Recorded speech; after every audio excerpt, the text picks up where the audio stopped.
leksyon sa pag-ibig na inyong natutunan sa inyong mga characters dito sa pelikula bilang Ellie at Mia? Siguro natutunan ko, before loving others, first you have to love yourself. Kasi may isang line dun si Mia na, yun yung greatest lesson niya na, natutunan niyang patawarin yung sarili niya. Dun magsisimula yung lahat. Kasi before masyado niyang sinisisi sa lahat and all. And hindi mo mamahal din yung tao hanggat hindi pa siya ready. So kailangan i-ready mo rin yung sarili mo para mabigay mo buo sa tao na yun. Ako naman, I think for Ellie, love is forgiveness sa kanya. Yun yung pinaka-lesson kay Ellie. I think you have to forgive for you to love. Ganda. Yun yung para sa akin.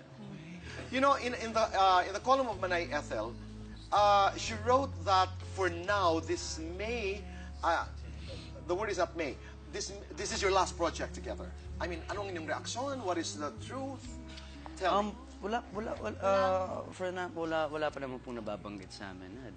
Ito yung last. Pero, I think, sa movie, to boy, I'm not sure. Pero yung sa teleserye, I'm sure kami pa rin dalawa ni Catherine. Pero yung sa movie, maybe may magkakaroon lang ng ibang na hindi ako kasama. Pero wala din ibig sabihin nun may iba siyang ka-love team. Okay. Diba? Pwede, I get it. pwede siyang isang daughter doon. Or ako din, pwede akong anak ng isang dramatic movie. As actors, as people, are you guys ready? I think, Halimbawa dun sa pelikula na hindi kayo magkasama, Catherine? Hindi siya magiging madali if ever mangyari yan. Especially sa akin na ang laking maging adjustment yan para saan. Kasi si DJ ang mood booster ko eh.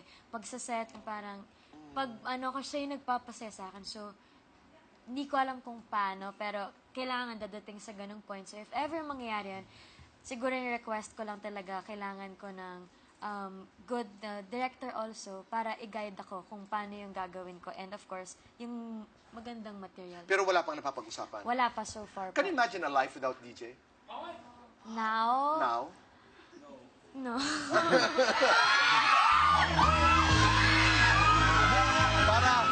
Para patas, DJ, ikaw ba naiisip mo ang isang buhay na walang Catherine? ito boy, iba eh. Alam mo, pagka kami ni Catherine nakakahiwalay sa set, iba talaga. Kasi pagka, alam mo yung pagod ka na, sa set, anong oras na, pagod ka na, wala kang makausap. I mean, man, dyan yung mga kaibigan mo. Pero iba, syempre, pag si Catherine kausap ko, I mean, yung gano'n na feeling, parang, pag andyan siya kahit pagod na, okay lang. Kasama naman kami dito sa hirap at pagod na to.